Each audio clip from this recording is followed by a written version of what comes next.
എനിക്ക് പാലിക്കേണ്ട രണ്ട് കാര്യങ്ങൾ എനിക്ക് തോന്നുന്നേ കുറച്ച് സംസാരിക്കുന്നത് ഒരു കുറവല്ല, കൂടുതൽ സംസാരിക്കുന്നത് ഒരു തെറ്റുമല്ല.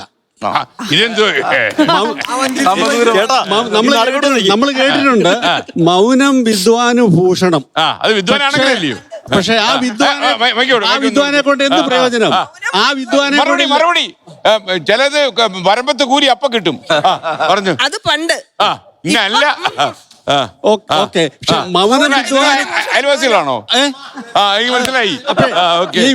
ഈ മൗനം വിദ്വാന ഭൂഷണമാണെങ്കിൽ ആ വിദ്വാനെ കൊണ്ട് ഭൂമിക്ക് അല്ലെങ്കിൽ ലോകത്തിന് എന്ത് പ്രയോജനം?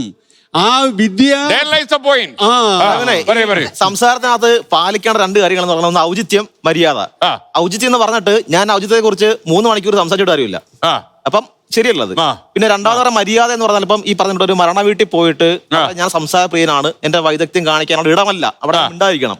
പിന്നെ ഒരു പരിസ്ഥിതിനെ വരുവാണെങ്കിൽ LP ക്ലാസ്സിൽ അല്ലെങ്കിൽ 2-ലോ 3-ലോ പഠിക്കുന്ന കുട്ടികളുടെ മുമ്പിൽ പോയിട്ട് കോപ്പൻഹേഗനിലെ ഫൗമ ഉച്ചകോടിയിൽ വന്ന അധ്യക്ഷന്റെ കയ്യിൽ നിന്ന് പെട്ടിയുടെ നിറത്തെക്കുറിച്ചും ആഗോളതാമനത്തെക്കുറിച്ചും പറഞ്ഞിട്ട് കാര്യമില്ല, അവന് ഉൾക്കൊള്ളാനുള്ള പ്രായമില്ല.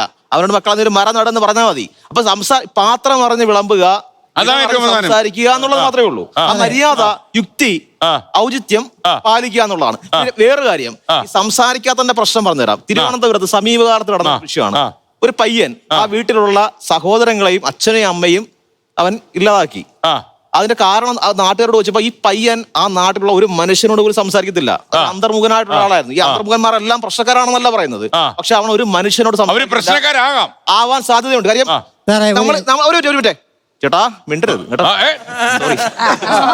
പിന്നെ അല്ല, ഞാൻ സംസാരിക്കാനുള്ള ഒരാളുടെ സ്വാതന്ത്ര്യം ഇത് തന്നെയാണ് ഇദ്ദേഹം പറഞ്ഞത്.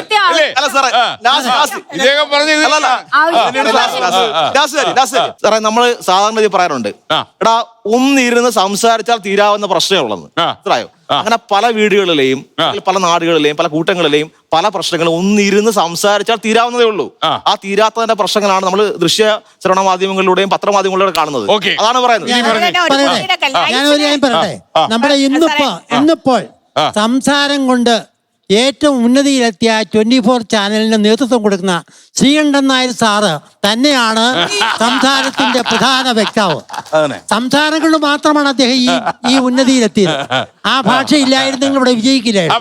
പക്ഷെ ഒരു കാര്യം പറയട്ടെ, ഡോക്ടർ മൻമോഹൻ സിംഗ് കൂടുതൽ സംസാരിക്കില്ല, രാജ്യത്തെ ഏറ്റവും നല്ല ഒരു ഭരണാധികാരിയാണ്.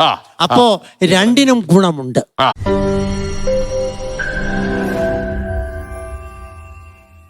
ലോകത്തെവിടെയായാലും ഏത് സമയത്തും 24 വാർത്തകളും ഓഗ്മെന്റഡ് റിയാലിറ്റി പാക്കേജുകളും എക്സ്പ്ലെയിനറുകളും വിശദമായി കാണാൻ ഞങ്ങളുടെ യൂട്യൂബ് ചാനൽ നിങ്ങൾക്ക് സബ്സ്ക്രൈബ് ചെയ്യാം.